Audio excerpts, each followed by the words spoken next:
Linear differential ইকুয়েশনের একটা problem. এটাকে আমাকে মডিফাইড করে তারপরে তোমার লিনিয়ার ডিফারেনশিয়াল ইকুয়েশন নিয়ে আসতে হবে। কি করে আনা যাবে? বুঝলে?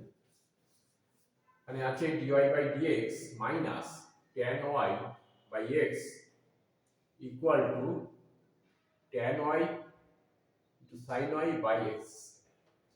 ঠিক আছে, এবারে এখানে দেখো ডিফারেনশিয়াল ইকুয়েশনের কোনো ফর্মেই নেই, কারণ মাঝখানে মাইনাস। ডিফারেনশিয়াল ইকুয়েশন আর লিনিয়ার ডিফারেনশিয়াল ইকুয়েশন কি হয়? dy by dx plus p into y, তাই তো, ইকুয়াল টু q। এখানে p হচ্ছে function of x, q also the function of x। তাহলে এই ফর্মে কিন্তু নেই এটা, তাহলে এই ফর্মে আমাকে নিয়ে আসতে হবে। দেখো এখানে y আছে, tan y sin y, হ্যাঁ সব আছে, আর এখানে মাইনাস আছে। তাহলে আমাকে কিভাবে করতে হবে? সলিউশন লিখো। এবারে dy বাই dx, হ্যাঁ, মাইনাস, এটাকে ভাঙো, বুঝলে? এটাকে ভাঙো sin y by cos y, তাই তো, into 1 by x equal to, এটাকেও ভেঙে নাও, sin y by cos y, তাই তো, ইনটু এখানে sin y ও আছে আবার একটা, হ্যাঁ, 1 বাই x স্কয়ার, তাই তো। আর এবার একটু মডিফাই করো, dy by dx minus sin y by cos y, তাই তো, into 1 by x equal to এখানে sin square y by cos y, তাই তো, cos y into 1 by x square. এবারে কি করব? এইটাকে আমি sin square y by cos y এইটা দিয়ে আমি বোথ সাইডে তোমার ডিভাইড, তাহলে dividing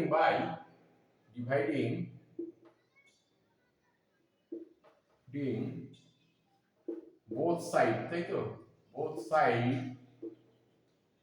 by sin square y by cos y, ঠিক আছে। তাহলে এখানে আমি যদি ডিভাইড, এখানে কি হবে দেখো, এখানে cos y টা উপরে যাবে বাই sin স্কয়ার y, তাই তো, into dy by dx minus, এখানে কি হবে, এখানে যদি এখানে আমি লিখি এমনি, বুঝলে, তারপরে কাটাকুটি করে আমি, না তো ভুল হয়ে গেলে আর মাঝপথে সব গন্ডগোল হয়ে যাবে, বুঝলে। তাহলে cos y টা উপরে উঠে যাচ্ছে, তাই তো, বাই sin স্কয়ার y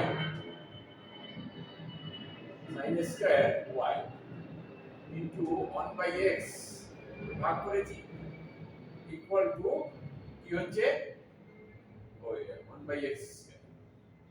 এখানে কি পড়ে থাকবে? 1 বাই x স্কয়ার, কারণ ভাগ করার পরে যে এইটা দিয়ে তো ভাগ করেছি, তাহলে 1 by x square.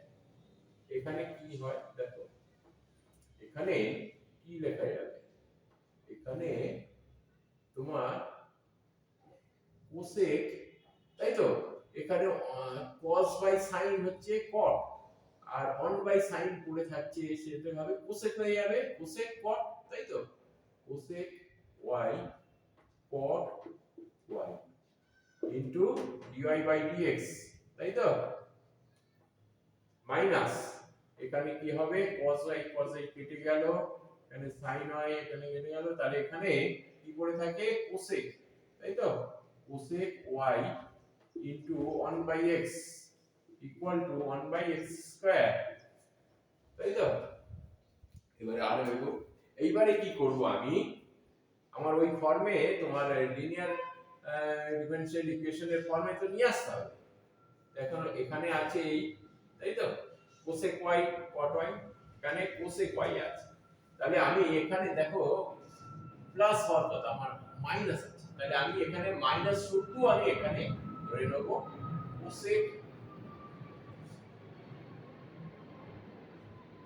y equal to z ধরে নেব, z, তাই তো। তাহলে বোথ সাইডে ডিফারেন্সিয়েট করলে কি হবে, বোথ সাইডে ডিফারেন্সিয়েট করলে হবে, হবে এটাকে ডিফারেন্সিয়েট করলে কি হবে, মাইনাস আছে ইনটু আবার মাইনাস, মাইনাস হবে কোসেক y আর cot y dy by dx, তাই তো।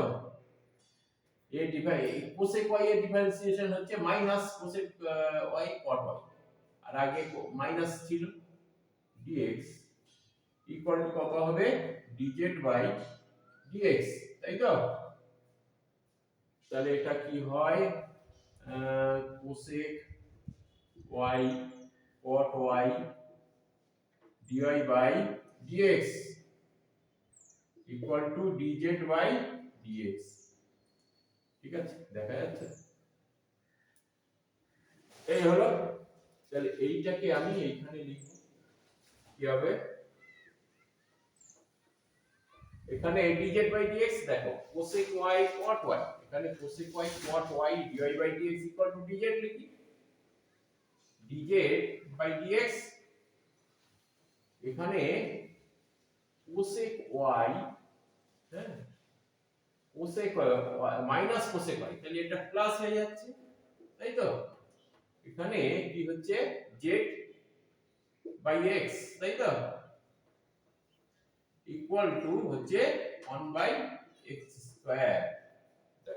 এইবারে এলো, এইবারে ফর্মে এলো তো।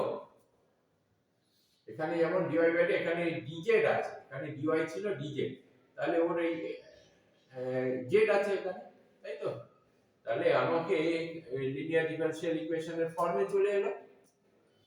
এখানে যেমন কি হচ্ছে, এখানে তুমি ওর মতই করে লেখো,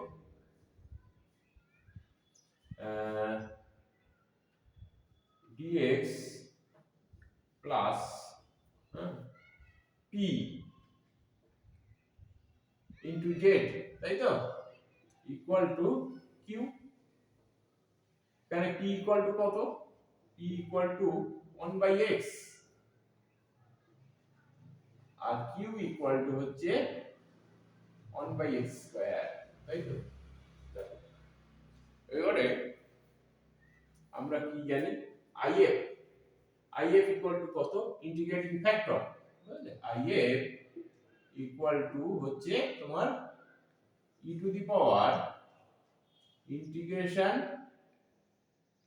p ইনটু dx, তাই তো, ইকুয়াল টু কত হবে, দেখা যাবে তো, হ্যাঁ, ইকুয়াল টু, এটা তুমি আলাদা ভাবে লিখে দাও,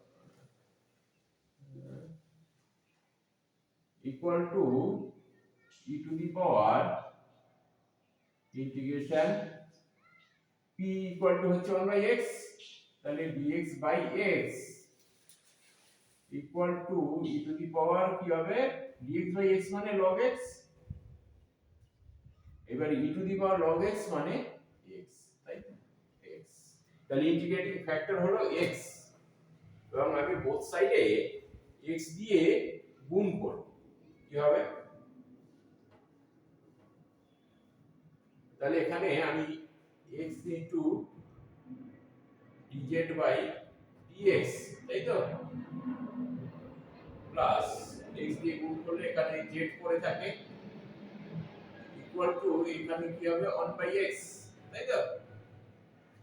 এইবারে এটা তুমি রিঅ্যারেঞ্জ করে নাও, দেখা যাবে, হ্যাঁ, রিঅ্যারেঞ্জ করে নিলে এটা হবে x ইনটু dz, তাই তো, x into dz plus z z into dx, তাই তো,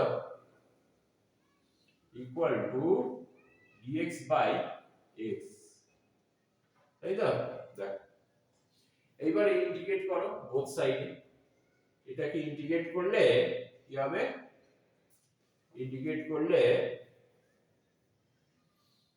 ইন্টিগ্রেশন, তাই তো, একেবারে তুমি x into dz plus z into dx, তাই তো, equal to dx by x integration. দেখা যাচ্ছে আর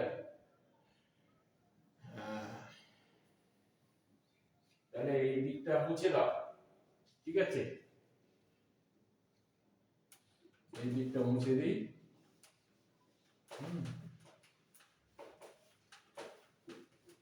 লেখো এখানে, এখানে এখান থেকে লেখা আরম্ভ করা হবে। এটা এখানে এসে এখানে লেখো, হ্যাঁ। তাহলে এটা কি হচ্ছে, ইন্টিগ্রেশন, ইন্টিগ্রেশন করলে এটা তোমার zx, হ্যাঁ, zx হয়ে যাচ্ছে, এখানে হচ্ছে log x প্লাস c, তাই তো, log x প্লাস c। তাহলে আমরা z ইকুয়াল টু কি ধরেছিলাম, মুছে দিলাম যদিও, তো মনে রাখতে হবে z equal to minus cosec y, তাই তো, ইনটু x, তাই তো, ইকুয়াল টু log x, হ্যাঁ, log x প্লাস c। তাহলে এখানে লিখতে পারি, এই দিকে আমি নিয়ে যাই, একদিকে করি সব, তাহলে কি হবে, x বাই sin y, তাই তো, এটাকে এইদিকে একদিকে নিয়ে গেছি, plus log x plus c equal to 0, ঠিক আছে। এই মাইনাস এইদিকে নিয়ে যাচ্ছি বলে নিয়ে আবার এইদিকে সাজিয়ে লিখছি, তাহলে কি হলো, এই অ্যানসার, ঠিক আছে। সুন্দর একটা প্রবলেম, কোনো অসুবিধা নেই। অবশ্যই তোমরা এইভাবে অন্য অন্য প্রবলেম যদি আসে এইভাবেই এগিয়ে যাবে, কোনো অসুবিধা নেই। যদি ভিডিওটা ভালো লেগে থাকে অবশ্যই তোমরা সাবস্ক্রাইব করবে, লাইক করবে এবং শেয়ার করবে, যাতে পরবর্তী ভিডিওগুলো তোমরা সহজেই পরপর দেখতে পাও। Thank you.